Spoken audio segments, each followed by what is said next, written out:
Seguimos aquí la mañana con Dari. En este momento recibimos de manera muy grata al economista Henry Ebrard. Con él vamos a abordar temas de economía, la economía nacional, y vamos a tratar de abordar un tema de una economía internacional para ver de qué manera tiene la perspectiva Henry. Bienvenido, Henry, ¿cómo estás? Dari, muchas gracias por la invitación en la mañana. Siempre es un honor conversar contigo. Yo creo que debemos iniciar hablando de esa proyección que hace el Banco Central sobre el aumento de las remesas en República Dominicana. Tú sabes que las personas que somos un poco ignorantes con relación al tema económico, nos preguntamos cómo el Banco Central puede hacer esas proyecciones, es decir, cuáles elementos se toman en cuenta para decir que vamos a tener un aumento en las remesas, que vamos a tener un ingreso mayor de divisas. Bueno, mira, la realidad de las remesas es fundamental, ¿no?, para la economía dominicana, porque ha tenido un peso siempre muy significativo, vamos a decir, mucho más durante esos tiempos de crisis, primero durante la crisis del COVID y ahora en esta crisis de inflación, ¿no?, de cierto modo, al igual que en el resto de los países de la región, Centroamérica específicamente, las remesas han funcionado como una especie de estabilizador social, porque fíjense que antes del COVID, el nivel acostumbrado de remesas que recibía la República Dominicana estaba en torno a los 7.000 millones de dólares antes del COVID. Cuando inicia el COVID, obviamente surge la preocupación de que a raíz de la crisis que se espera en los Estados Unidos por el cierre de las actividades, que se fuera a caer las remesas. De hecho, cayeron durante básicamente el segundo trimestre del año 2020. Pero gracias a los paquetes de ayuda económica que se implementaron inicialmente bajo el gobierno de Donald Trump y después que fueron ampliados inclusive bajo la administración Biden, esas ayudas económicas en los Estados Unidos fueron tan grandes que, lejos de disminuir las remesas, en realidad se dispararon a niveles que nadie se podía imaginar. En el año 2021 se superaron, pero en el año 2020 se superaron los 8.000 millones de dólares, y el año pasado fue absolutamente increíble porque cerramos el año 2021 con remesas por el orden de los 10.400 millones de dólares, que si lo multiplicamos por la tasa de cambio, representó el año pasado prácticamente el 70% de los ingresos del presupuesto del Estado. ¿El 70%? Sí. Es como si hubiese un segundo presupuesto, un poquito más chiquito, adicional, pero con la bondad de que le llega directamente a la gente, y es la gente que decide lo que hace con eso. Y eso llegó. Este año, obviamente, se esperaba una pequeña disminución, porque las mismas razones que explicaron que se hayan disparado las remesas se iban retirando en la medida en la cual pues se iban retirando los programas federales, programas estatales, pero a pesar de esto, la caída o la disminución fue menor de lo esperado, porque el vigor de la economía de los Estados Unidos, por lo menos hasta el tercer trimestre de este año, ha hecho de que probablemente vayamos a cerrar entre 9.600 y 10.000 millones de dólares, que si bien es un poquito por debajo del 2021, sigue siendo un número muy, pero muy por encima de lo que vamos a decir, podríamos llamar los años normales de remesas, por lo menos los que teníamos antes del COVID. Inclusive, hoy en día vemos que en promedio el país está recibiendo unos 800 millones de dólares mensuales. Diciembre suele ser un mes un poquito mayor por razones obvias, y principalmente viene de Estados Unidos. Se está calculando que el 85% de las remesas provienen de los Estados Unidos. Hay una parte que viene de Europa que afectó también a la baja porque un fenómeno muy importante del año 2022, y eso afectó efectivamente parte de las remesas, es el hecho de que el euro, la moneda común de la mayoría de los países de la Unión Europea, se desplomó frente al dólar de los Estados Unidos. Habíamos arrancado el año en $1.20 y en algún momento, en noviembre, cayó por debajo de 1, lo cual ha afectado efectivamente el dinero que reciben las familias que reciben remesas desde España, por ejemplo. Antes cambiaban a 70 pesos por un euro, y este año han llegado a cambiar a 52 o a 56 pesos solamente. Ya esta situación mejoró un poquito porque de un lado el dólar en los últimos 3 meses ha estado recuperando parte de la caída que tuvo durante el año, que fue también algo espectacular, la fortaleza del peso dominicano frente al dólar, y al mismo tiempo entonces como el euro ha estado subiendo frente al dólar, ya está mejorando un poquito la situación para las familias que reciben remesas, que fíjate un dato interesante, Dani, que esta geografía de las remesas es muy diferente entre lo que es el Cibao y el sur del país. En el sur del país de Europa es mucho más Europa, una migración más femenina probablemente, mientras la migración tradicional, el Cibao, es mucho más hacia los Estados Unidos, quizás un poquito más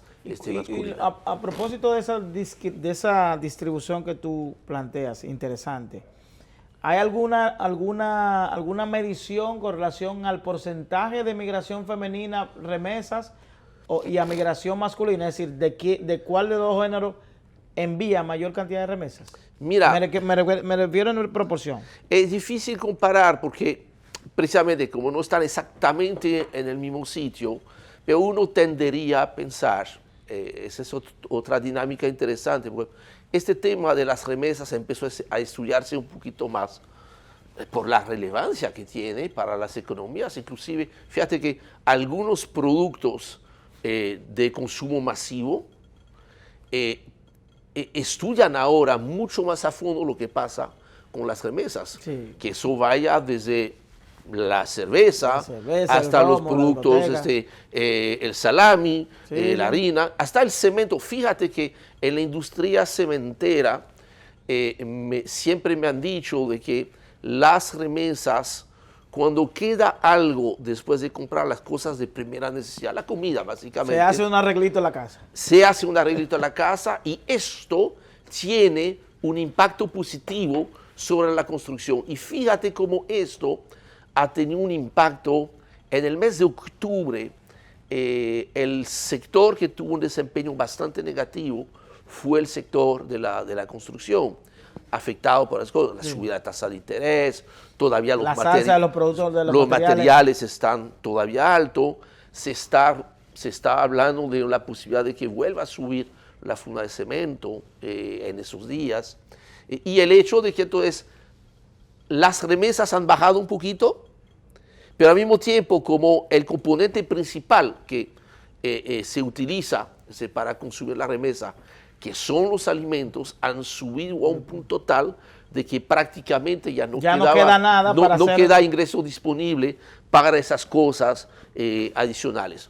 La proyección para el año que viene es que quizás disminuya un poquito las remesas, pero todavía yo creo que no menos de 9.000 millones de dólares, que es todavía un buen número. Un número muy grande, porque si lo multiplicamos por la proyección que puede haber para el dólar entre 57 y 58 pesos. Que subirá, que la proyección de alza del dólar para el próximo año. Sí, que mira, vamos a cerrar el año más cerca de 55.50 que de 55. Ha habido un movimiento prácticamente constante. ¿Es normal en esta fecha?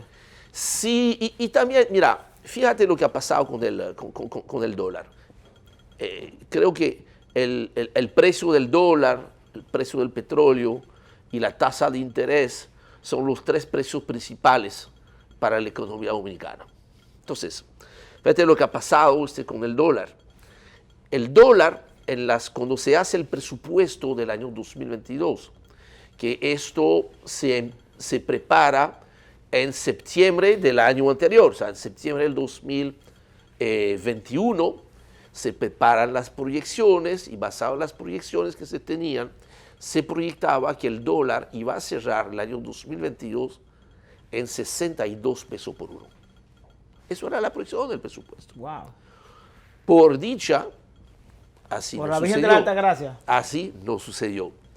Aunque a inicio del año, todavía hasta final de enero, se producía lo que siempre se acostumbraba. Una devaluación controlada, bien manejada por el Banco Central, de modo que no se dispare demasiado la tasa y que se vaya acomodando. De hecho, empezamos el año arriba de 58, prácticamente en 58 pesos por uno. Pero en dos oportunidades se desplomó el tipo de cambio, inclusive al final de agosto el dólar llegó a 53 pesos. Y ahí sucedió algo interesante, y eso lo tenemos que entender bien. Hay que tener un equilibrio inteligente con la tasa de cambio, porque obviamente un dólar muy bajo favorece a algunos, un dólar más alto favorece a otros. Entonces, hay que ser equilibrado. Efectivamente.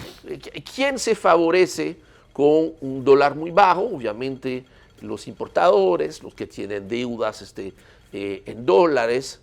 De cierto modo, el gobierno, porque el Estado tiene muchos compromisos de deudas, por ejemplo, en dólares, y se supondría, ¿verdad?, que el consumidor final se beneficia de un dólar más bajo, si efectivamente, pero lamentablemente no sucede así todo el tiempo, la baja del costo de las importaciones, al pagar con un dólar más barato, se traslada realmente al precio final. Y generalmente este beneficio se pierde en las tuberías. O sea, generalmente el importador o alguien en la cadena se queda con ese beneficio. Entonces, ahora bien, al revés, ¿a quién le perjudica un dólar quizás demasiado bajo, si se puede hablar así? Pues claramente los sectores que generan divisas. Y hay especialmente dos sectores que han sido fundamentales en la recuperación de la economía dominicana: turismo y zona franca. Pero también descubrimos, o ya sabíamos que, por ejemplo, las mismas familias que reciben remesas, pues pierden cuando el dólar está demasiado bajo. Porque no es lo mismo cambiar tus dólares a 58 pesos que cambiarlo a 53 pesos, 10% menos. Y este 10% a veces la diferencia en poder comprar o no aquella funda de cemento que mencionábamos más temprano. Y también aprendimos, recuerda que eso fue un tema terrible en el mes de febrero de este año. Por eso es bueno a veces rebobinar la película del año. Nos hemos olvidado algo que sucedió en febrero con la baja tan repentina, bajó casi 3 pesos en un solo mes el dólar. Las cuentas de los fondos de pensiones. Sí. Recuerda que al tener, porque nadie lo sabía, yo tampoco lo sabía. Nadie sabía eso. El 30% de los fondos de pensiones estaban invertidos en dólares, lo cual puede ser perfectamente correcto. De nuevo, es un manejo económico correcto. Tener un equilibrio. Es correcto, especialmente si pasa lo de siempre, ¿no?, que el dólar sube. Fíjate que hay una sola AFP que no manejaba cuentas en dólares, que era la AFP La Romana, que es la única que no tuvo esta situación de que el valor de los ahorros convertido a peso, pues habían bajado. Entonces descubrimos que entonces los ahorros de mucha gente estaban en dólares, te podía afectar. Entonces, cuando llegó hasta 53 pesos, hubo un poquito de alarma. Creo que las mismas autoridades entendieron de que, mira, o sea, si fuera a seguir así, pudiéramos tener este problema. Yo recuerdo en aquel momento, yo escribí un artículo que decía, apreciación del peso, es bueno el cilantro, pero no tanto.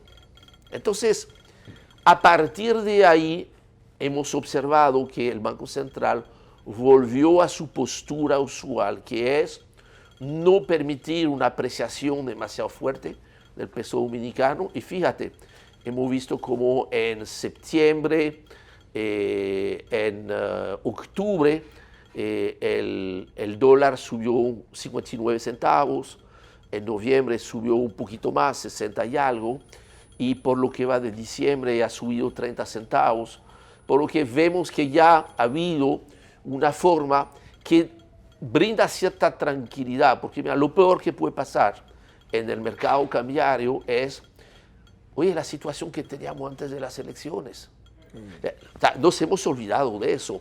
En julio del 2020, la primera semana de julio, o sea, la semana antes de las elecciones, el dólar se cotizaba arriba de 58 pesos. La devaluación del peso dominicano alcanzaba ya un 15% anual, y eso es 7 pesos en términos anualizados, y no aparecían los benditos dólares. ¿Eso tiene que ver algo con la actividad política, con la, sí. con la campaña política? Eso es incertidumbre. Incertidumbre a lo que va a ocurrir. Esto es incertidumbre, y fíjate cómo fue dentro de las primeras decisiones que tomó el presidente electo, Luis Abinader, fue reconducir a la cabeza del Banco Central las mismas autoridades, el mismo gobernador. Y esto mágicamente le devolvió tranquilidad al mercado. Pero eso es una incertidumbre propia de cada proceso electoral, ¿o fue ese momento específico? No, te lo pregunto porque el año que viene vamos a tener... No, porque mira, oye, recuerda que 2020 fue complicado. Tuvimos que cancelar las elecciones. Se logró celebrar, y no era tan evidente, las elecciones de julio en pleno COVID. Y por dicha, mira, todo salió bien, no hubo crisis.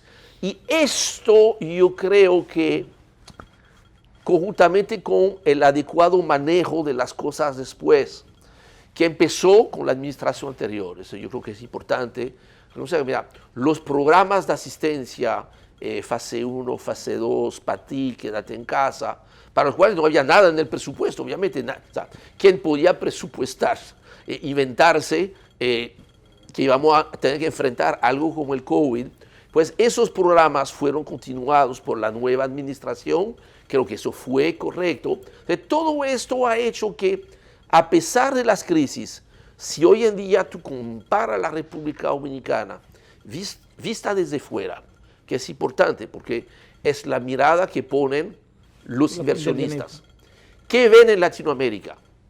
Ven que hay un país en el mismo trayecto del sol y del crecimiento económico que sigue creciendo, pero que además, a diferencia del resto de la región, tiene paz social y estabilidad política. La estabilidad política fue el resultado de haber transitado en pleno COVID de manera finalmente exitosa. Eso es un referente, eso pudiera ser un referente. Completamente, no, y lo ha sido. Mira, el único país que en aquel momento celebró elecciones y sin problemas fue finalmente la República Dominicana. Por encima de esto, creo que una de las medidas más trascendentales del año 2022, la decisión más acertada, fue haber tomado la decisión de congelar el precio de los combustibles. Y mira, yo lo digo con mucha responsabilidad porque cuando el presidente Luis Abinader lo anunció, ¿verdad? En marzo, al principio de marzo, mi primer reflejo como economista era, a los economistas no les gustan los subsidios. Es decir, la medida más trascendental tomada en términos económicos ha sido congelar los precios de los combustibles. ¿Fue costoso? Lo fue. No había nada tampoco en el presupuesto. Hubo que hacer un presupuesto complementario, buscar 40.000 millones de pesos para cubrir el costo de este subsidio. Va a terminar alrededor de 35.000 millones de pesos. Va a ser un poquito más barato. Ahora. ¿Pero cuál hubiese sido el resultado si no se hace? Eso, dale. ¿Salió costoso el subsidio? Sí. Ahora, yo creo, y en eso yo creo que todo el mundo puede estar de acuerdo, hubiese salido muchísimo más costoso No hacerlo. no hacerlo, porque además de la inflación que se hubiese disparado probablemente arriba del 20%, de que la actividad económica se hubiese caído, porque frente a eso muchos negocios no hubiesen podido sufragar el incremento de costo, la gente hubiese perdido trabajo, hubiésemos perdido consumo, las recaudaciones, en vez de dispararse, porque la magia de que se mantuvo congelado el precio de los combustibles es que la actividad económica no se cayó.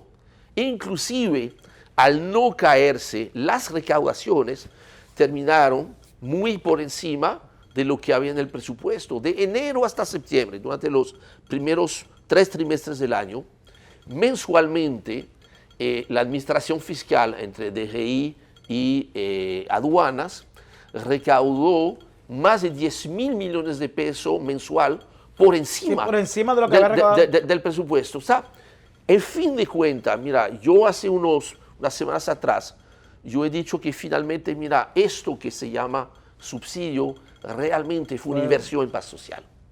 Y esto es lo que ha permitido que hoy en día, entrando en el año 2023, la República Dominicana no solamente está en la lista corta de todos los inversionistas a nivel mundial que miran a la región, sino que además está en la primera posición. ¿Y por qué eso? Porque tenemos paz social, tenemos estabilidad política, crecimiento político, que esto se ha perdido en todo el continente, incluyendo el propio Chile, que siempre parecía ser el modelo. No, el referente hoy en día pudiera ser la República Dominicana, que es la 7ª economía más grande de Latinoamérica, y probablemente en el 2023 va a alcanzar el 6º lugar, porque prácticamente estamos ya empatando a Ecuador, y con el crecimiento que pudiese llegar en el año 2023, yo vaticino que pudiéramos cerrar el 2023 un poquito por encima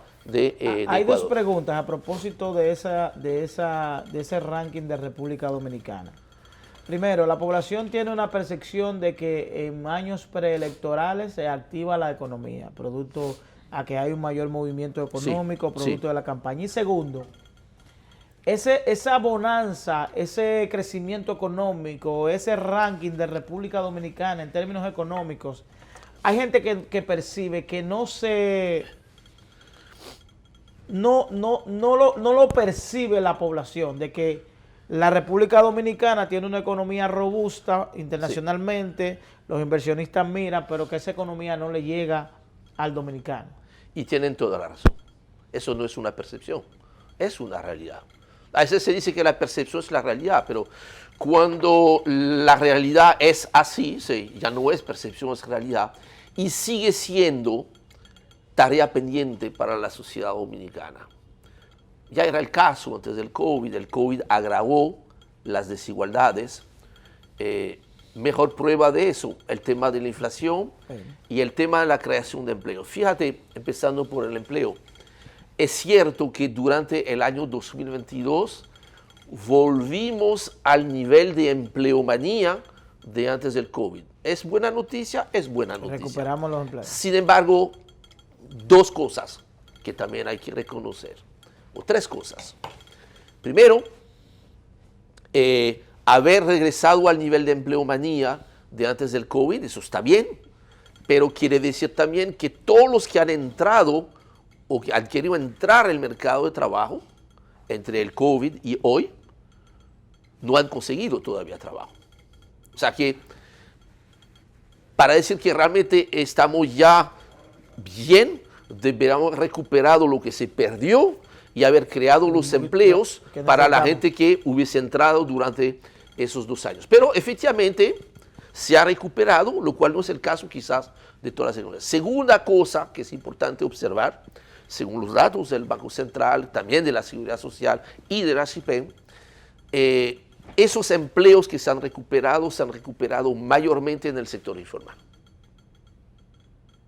Que esto es un problema. Fíjate que... Sí, porque no se registra como parte del crecimiento. No, y son empleos, vamos a decir, más precarios, pero que ha permitido y que esa es la dificultad de apreciar completamente el sector informal. El sector informal tiene muchos pecados, pero tiene algunas bondades. Pero tiene algunas bondades.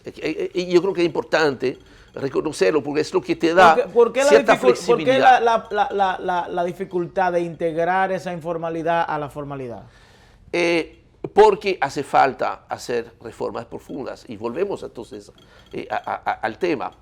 Necesitamos quizás cambiar la obsesión que hemos tenido, casi religiosa, de lo que es el crecimiento económico, para cambiarnos a tener una nueva obsesión que va a ser el desarrollo. Que es diferente. La diferencia es que con el desarrollo tú colocas a la gente en el centro de lo que es el análisis de la economía. Entonces ahí es la esperanza. Creo que debemos de aceptar que uno de los costos muy grandes que hemos tenido que enfrentar, la crisis del COVID, la crisis de la inflación, la guerra en Ucrania, que quién se iba a imaginar que en el 2022 íbamos a tener guerra en el corazón mismo de Europa, y que esta guerra sigue en el 2023. Lo que lamentablemente todo parece que eso va a seguir en el 2023. Esto ha impedido tener el ambiente, el tiempo, la serenidad para discutir la agenda de reformas que son tan necesarias. Y esto, ya que estamos con el año preelectoral, aunque a veces me dicen que todos los años son preelectorales, eso puede ser cierto, pero el 2023 definitivamente lo es, ya no hay posibilidad de aquí al 2024 de implementar grandes reformas, pero sí va a ser una tarea, quizás en el 2023, de volver a tener la capacidad de discutir, de proponer, porque no podemos seguir teniendo una economía que crece mucho a nivel macro y que no significa mejor calidad de vida para la gente. Y finalmente, el tema salarial, que yo creo que el tema salarial, el incremento salarial, va a ser un tema central de la discusión económica y social en el 2023. ¿Qué le espera a los dominicanos en términos económicos para el 2023? ¿Va a ser un año de crisis? ¿Va a ser un año de bonanza? ¿Va a ser un año para qué se tienen que preparar los dominicanos en términos económicos el próximo año? Mira, lo que se supone, porque yo creo que los últimos 3 años nos han enseñado a tener un poquito más de humildad. Prudencia. A la hora de hacer proyecciones, ¿no? ¿Cuál sería la sorpresa del 2023? Cada año nos ha dado una sorpresa muy grande, ¿no? Pero bueno, lo que hay en las proyecciones de las agencias multilaterales y del mismo presupuesto de la nación, que ya es ley, es un crecimiento un poquito menor al 2022. Eso tiene sentido porque, fíjate, Dari, como discutimos al principio con las remesas, quizás uno de los motores principales del crecimiento de la economía dominicana es la economía de Estados Unidos. La economía de los Estados Unidos, es un reflejo de la economía americana. Con la fuerte subida de la tasa de interés, probablemente termine con un crecimiento muy bajo el año que viene, apenas 1%. Ahora, eso no quiere decir que vamos a tener un año malo, porque la característica en el 2023 es que probablemente tendremos un crecimiento muy superior por la parte de la inversión. Y eso es bueno, porque la inversión te moviliza el crecimiento no solamente del año en el cual se realiza la inversión, sino que al incrementar la capacidad de producción y todo eso de exportación, hace que este crecimiento pueda seguir en los años sucesivos. En cuanto a inflación, que ha sido el dolor de cabeza de los dominicanos, y no solamente de los dominicanos, pero mira, mal de muchos, consuelo de tontos, ¿no? Se espera que la inflación siga retrocediendo. Ahora, Dari, creo que es muy importante aprovechar la oportunidad de tu programa para recalcar algo. La inflación va a disminuir. Ahora, ¿eso quiere decir que los precios van a bajar? No, porque ¿qué mide la inflación? La inflación es una medida de velocidad. Fíjate, tú estás en un carro, tú andas a 100 kilómetros por hora tú disminuyes la velocidad a 50 por hora, no quiere decir que tu carro haya retrocedido, No, sino que está va a avanzando. llegar un poquito más tarde. Eso es lo que pasa con la inflación. Lo que te mide la inflación es la velocidad a la cual aumentan los precios. Entonces, para el 2023, lo que sí esperamos es que los precios suben menos rápido y sí va a haber algo importante en el 2023, que por ley toca, como cada 2 años, a mitad de año, la revisión del salario mínimo del sector privado. Que eso pudiera no ser sectorizado. un pequeño oxígeno. Pero yo creo que ahí la discusión y el debate no será solamente a nivel del salario mínimo. Creo que todo el mundo entiende la necesidad de que se reponga un poco la capacidad de compra de la gente. Entiendo que es mucho más fácil para empresas grandes, las empresas que le ha ido bien quizás durante la crisis. Muchas empresas pequeñas quizás no estén en las condiciones de hacer esos aumentos. O sea, habrá que tener mucho cuidado a la hora de realizar lo que sí es necesario, porque lo peor pudiera ser aumentar demasiado los salarios, porque eso se pagaría o bien con inflación adicional, o bien lo que será que no mucho conforme peor, la producción, sino con una baja del empleo y del empleo formal. Entonces, como con el caso del tipo de cambio, yo creo que los que hacen decisiones de política económica, como yo he dicho para el gobernador del Banco Central, es el DJ de la economía. el DJ, el que Sí, pone la música. él tiene que mover los cursores de modo que con buenas decisiones, equilibrio, buena articulación, pues puede haber algo. Y como es un año preelectoral, se supone que en la segunda mitad del año haya mayor gasto público y probablemente lo que esperamos, que será la buena noticia del año que viene, que la tasa de interés empieza a bajar alguito a partir de la segunda mitad. Gracias, Henry. Siempre es interesante conversar con Henry Ebray, máxime a final de año, para generar esa proyección económica, esa previsión que tenemos que hacer todos los dominicanos, partiendo de un elemento que tiene el dominicano y es la falta de planificación económica. Gracias, Henry. Pero enfrentar las cosas con optimismo. Yo creo que tenemos que ser todavía optimistas para el 2023.